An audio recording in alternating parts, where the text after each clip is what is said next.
നമസ്കാരം, ഞാൻ നിയുക്ത പ്രവീൺ. BJP ദേശീയ പ്രസിഡന്റ് ആരായിരിക്കും? എപ്പോഴായിരിക്കും പ്രഖ്യാപനം? അങ്ങനെ ഒരുപാട് ചോദ്യങ്ങൾ ഉയർന്നു വരികയാണ്. BJPയെ കണ്ണിനു നേരെ കണ്ടുകൂടാത്ത കമ്മ്യൂണിസ്റ്റുകാരും പുച്ഛിക്കുന്ന കോൺഗ്രസുകാരും പോലും BJP ദേശീയ അധ്യക്ഷൻ ആരായിരിക്കുമെന്നുള്ള ആകാംക്ഷയിലാണ്. നേരത്തെ അണ്ണാമലയുടെ പേര് ഉയർന്നു വന്നിരുന്നു. എന്തായാലും തമിഴ്നാട്ടിൽ വലിയ കോളിളക്കം ഉണ്ടാക്കാൻ സാധിക്കാത്ത അണ്ണാമലയാകില്ല. ഇത്തവണ ദക്ഷിണേന്ത്യയിൽ നിന്നൊരാൾ BJP അധ്യക്ഷനായാലോ? അതും യാഥാർത്ഥ്യമായേക്കാം. ശോഭാ സുരേന്ദ്രന്റെയും നിർമ്മല സീതാരാമന്റെയും പേരുകൾ കേൾക്കുന്നുണ്ട്. ധനകാര്യ വകുപ്പിന് തൽക്കാലം മറ്റൊരാളെ കണ്ടെത്താൻ ആകാത്തതിനാൽ നിർമ്മല സീതാരാമൻ തൽക്കാലം അവസരമുണ്ടാകില്ല. അപ്പോൾ പിന്നെ ആര്? പുതിയ ദേശീയ പ്രസിഡന്റിനെ തിരഞ്ഞെടുക്കുന്നതിനുള്ള നടപടികൾ BJP വേഗത്തിൽ ആക്കിയിട്ടുണ്ടെന്നുള്ള റിപ്പോർട്ടുകളാണ് പുറത്തു വരുന്നത്. നിർണായക മാറ്റങ്ങളാണ് വരാൻ പോകുന്നത്. പ്രധാന മേഖലകളിലെ സംസ്ഥാന പ്രസിഡന്റുമാരെ അന്തിമമാക്കുന്നതിനാൽ പാർട്ടിയിലെ ഉന്നത നേതാക്കൾ വിപുലമായ ചർച്ചകൾ നടത്തിയിരുന്നു. ഉത്തർപ്രദേശ്, ഗുജറാത്ത്, മധ്യപ്രദേശ്, കർണാടക, ഒഡീഷ എന്നിവിടങ്ങളിലേക്ക് പുതിയ സ്ഥാന യൂണിറ്റ് മേധാവികളെ നിയമിക്കുന്നത് സംബന്ധിച്ച് ചർച്ച ചെയ്യാൻ ആഭ്യന്തരമന്ത്രി അമിത്ഷായും നിലവിലെ BJP പ്രസിഡന്റായ JP നദ്ദയും ഉൾപ്പെടെയുള്ള മുതിർന്ന BJP നേതാക്കൾ യോഗം ചേർന്ന വാർത്ത നിങ്ങൾ അറിഞ്ഞു കാണും. ആ യോഗത്തിൽ എന്തൊക്കെ നിർണായക തീരുമാനമായിരിക്കും എടുത്തിരിക്കുന്നതെന്ന് കൂടി നോക്കാം. ഇതുവരെ 14 സംസ്ഥാന പ്രസിഡന്റുമാരെ നിയമിച്ചിട്ടുണ്ട്. എന്നാൽ പാർട്ടിയുടെ ഭരണഘടന അനുസരിച്ച് ദേശീയ പ്രസിഡന്റ് തെരഞ്ഞെടുപ്പ് നടത്തുന്നതിന് മുമ്പ് കുറഞ്ഞത് 19 സംസ്ഥാനങ്ങളിലെങ്കിലും തിരഞ്ഞെടുപ്പ് നടത്തണം.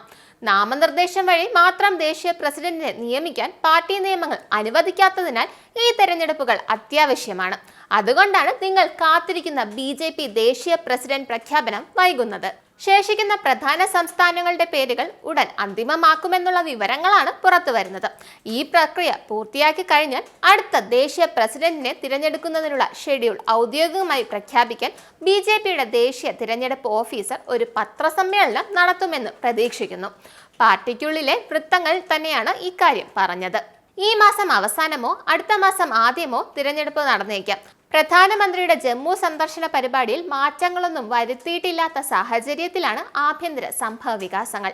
കാലാവസ്ഥാ വ്യതിയാനം കാരണം ജമ്മു സന്ദർശനം മാറ്റിവെച്ചു. കൂടാതെ വിദേശ സന്ദർശനം കഴിഞ്ഞ് തിരിച്ചെത്തിയതിനു ശേഷമുള്ള പതിവ് പ്രോട്ടോകോൾ മാത്രമായിരുന്നു പ്രധാനമന്ത്രിയും രാഷ്ട്രപതിയും തമ്മിലുള്ള കൂടിക്കാഴ്ച.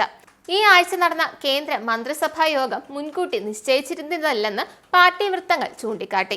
ഇത് BJPയുടെ നേതൃത്വ ഘടനയിൽ നിലവിൽ നടന്നുകൊണ്ടിരിക്കുന്ന രാഷ്ട്രീയ ചലനങ്ങളെക്കുറിച്ചുള്ള ഊഹാപോഹങ്ങൾക്ക് ആക്കം കൂട്ടുകയാണ്. എന്തായാലും ഈ മാസം അവസാനത്തോടെ BJPയെ ദേശീയ തലത്തിൽ ആര് നയിക്കുമെന്ന് നമുക്കറിയാൻ കഴിയും. നമുക്ക് ആ രാഷ്ട്രീയ തന്ത്രത്തിനായി കാത്തിരിക്കാം. നന്ദി, നമസ്കാരം. നിങ്ങൾക്കും ആനന്ദ മീഡിയയുടെ പ്രേക്ഷകരിൽ ഒരാളാകണ്ടേ? യൂറോപ്പിലും US-ലും ആഫ്രിക്കയിലും അടക്കം പ്രവാസികൾ ഉള്ളയിടങ്ങളിലൊക്കെ ജനപ്രിയ ചാനലുമായി ആനന്ദ് മീഡിയ ഒപ്പമുണ്ട്. ഏഷ്യാനെറ്റ് ഫ്ലവേഴ്സ് അടക്കം നിങ്ങളുടെ വിരൽത്തുമ്പിലെത്തും. ആദ്യം റോക്കു ബോക്സ് സ്വന്തമാക്കുക.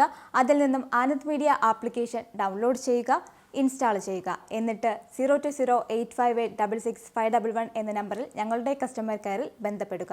അല്ലെങ്കിൽ +91 735 660 3747 എന്ന നമ്പറിൽ വാട്സപ്പ് ചെയ്യുക. ആനന്ദ് മീഡിയയുടെ സേവനങ്ങൾ സ്വന്തമാക്കുക. മറ്റു ചാനലുകൾക്കൊപ്പം ആനന്ദ് TVയും എൻജോയ് ചെയ്യുക.